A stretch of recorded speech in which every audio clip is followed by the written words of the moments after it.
The first lesson of A Course in Miracles states that nothing I see in this room or from this window on the street means anything. What this is getting to is that no object, person, facial expression, or even emotion has any inherent value in and of itself. Every single thing we take in with our senses only has meaning for us when we assign it meaning. From the day we are born, we take in information from our environment. When we scan our surroundings from being an infant, we have not yet assigned labels or meanings to things. If we look at an infant looking around and seeing everything in its environment, we can see that it looks with almost equal wonder at everything around it, whether it's a drop of water, a light, the sun, a butterfly. It's looking at all of these things without yet having an interpretation for it, looking at these things with kind of awe and wonder and curiosity. As we age, we are getting continually exposed to things over and over again, and our mind needs a way to organize this so that we are not constantly wondering what everything is and staring in wonder at everything, because that would make our lives less organized and less efficient, according to our brain. So what our brain does is something called pruning, synaptic pruning, which means that as we experience and look at and sense certain things over and over again, our brain may assign higher importance to those things and invest in the thoughts associated with those things, whereas any types of thoughts or perceptions or experiences that we are not continuously having, connections in our brain and parts of cells in our brain that aren't being used actually retract, and this makes it harder for those cells, parts of those cells, to get activated or connect in the future. When we start out in life, we generally, like I mentioned, are not putting more importance on certain things, events or thoughts or objects over others. But as we scan our environments over and over again, we begin to see some things or sense or feel or hear certain things over and over and over again. When we continue to see or experience, feel, hear these things over and over again in our environment, our brain begins to notice that these things are a regular part of our existence. And so, like I was saying before, it begins to invest in making the network in our brain associated with those things faster and more efficient. And it does this by insulating these networks with a white fatty substance called myelin.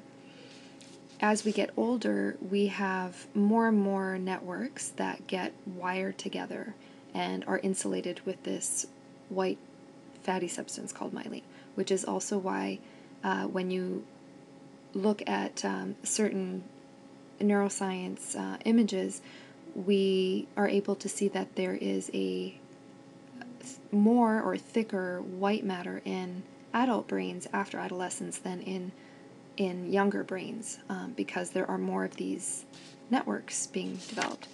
So this is a way for our brain to organize, and we are able to organize our lives better because we have this type of wiring that's happening and these kind of networks that allow us to put things in categories and assign meaning to things because we believe we've experienced them before.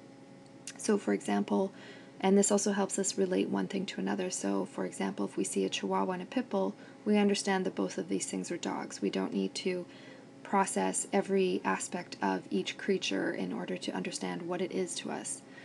And that's a benefit for our world. However, what this also means is that we are not necessarily seeing things without these experiences and senses being processed and organized and sorted through these filters that are happening because of how our brains have associated higher importance to certain things.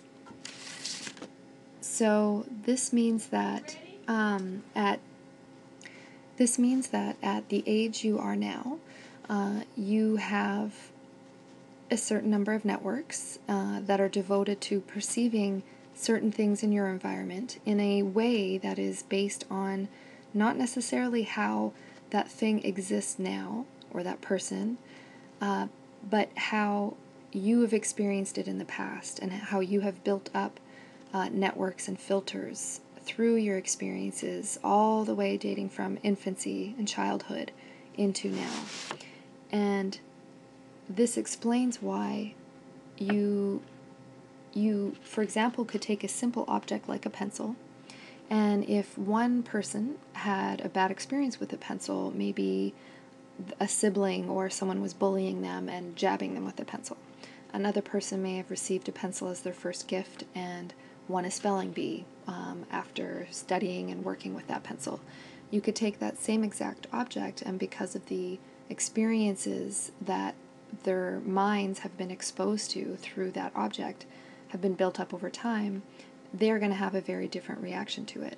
If you were to show a pencil to a newborn infant, it would have a very different reaction to the pencil. So this really highlights the fact that the object itself, in this example, the pencil, has no inherent value in and of itself. The only meaning it gets is from what we assign to it. And so this lesson really emphasizes that nothing we perceive has any meaning.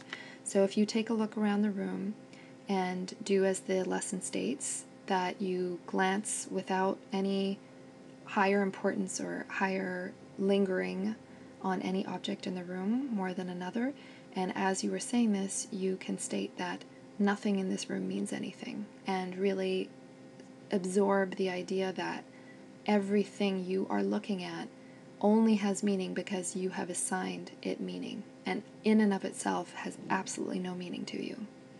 So that's it for today's lesson, and these are abridged versions of other postings I had earlier, and I will be doing lesson 2 again in a shorter version. Thank you.